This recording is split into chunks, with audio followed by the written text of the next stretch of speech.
दिनेश भाई होय देखो बड़ा वीआईपी कुकुर बा हो। कुकुर है यो, डोंट कॉल कुकुर। मतलब कुकुर के कुकुरे नु कहाई कि का कहाई। दिस इज माय बेबी। बेबी हम कहां जाई रे। देखो मेरी बेबी के बारे में कुछ मत बोलो।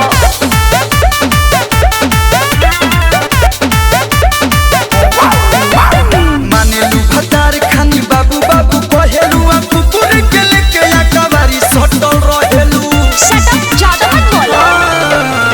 माने लू भतार खानी बाबू बाबू कहेलू आ कुकुर के लेके या कवारी सटल रहेलू। दोनों टाइम तू थोप पिलाती हूँ बेबी को, बोलबा त फूटब यही जे हाँ यही जे।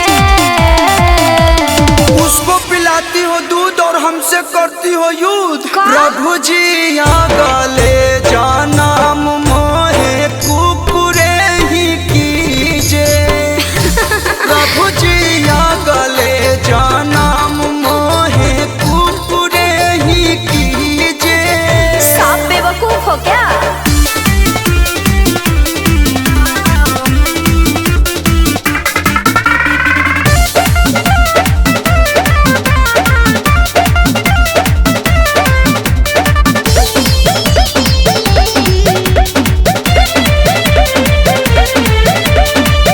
कुकुरे के निमन बनसीब हो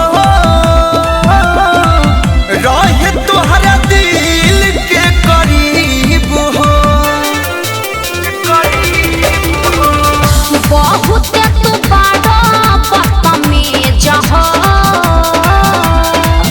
करताड़ा बात भी अजीब हो। हम कहाँ जाई रे। अपन बचाते बोलला जया के छोड़ब नया को नतीजे हाँ नतीजे। ई कलयुग में इंसान के कदरे नइखे। हाँ ना? प्रभु जी आ गले जन्म मोहे कुकुरे ही कीजे। चुप रहो। प्रभु जी आ गले जन्म मोहे कुकुरे ही कीजे। देखो ज्यादा परेशान मत करो।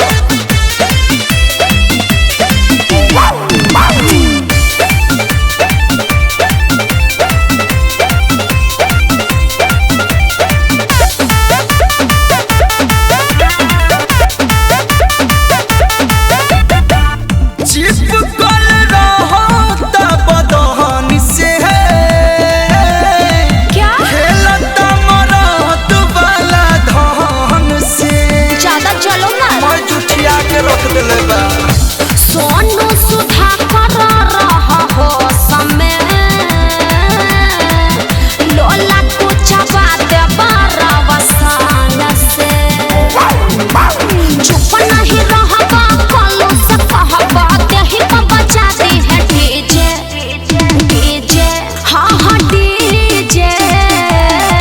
मैं दीवाना के कुर्ता लोरवे से पगला गए हो का? प्रभु जी आ गले जन्म मोहे कुकुरे ही कीजे। ऐसे क्यों बोलते हो? प्रभु जी आ गले जन्म मोहे कुकुरे ही कीजे। ए सोना हमरो के पाटा पहिरा के घर ले चलो। अजीब हो तुम भी बक।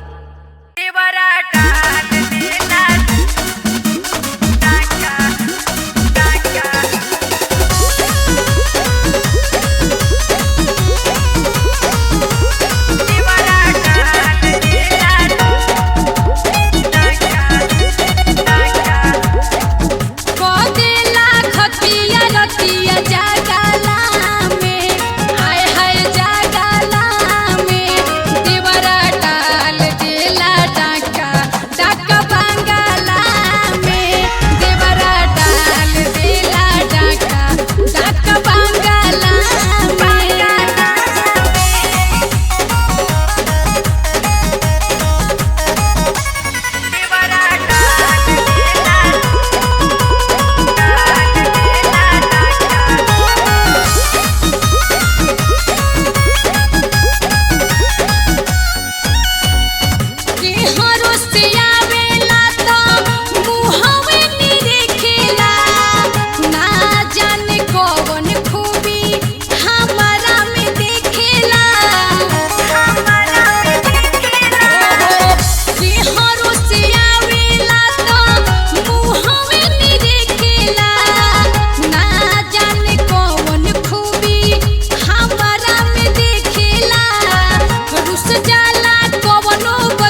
दवाइया लियाई दाना मेडिकल से दवाइया लियाई दाना मेडिकल से दवाइया लियाई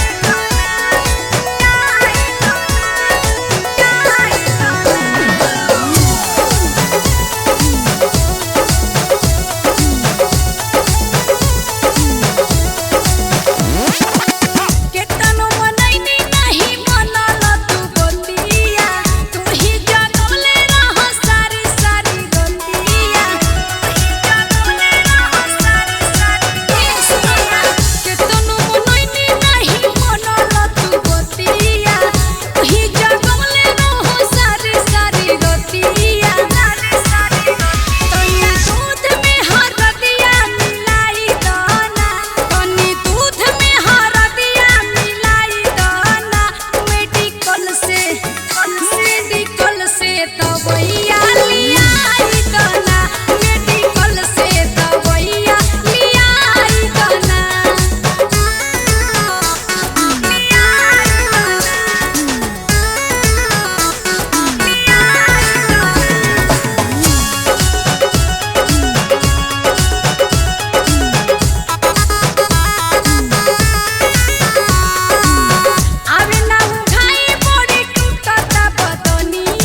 त्रिशूल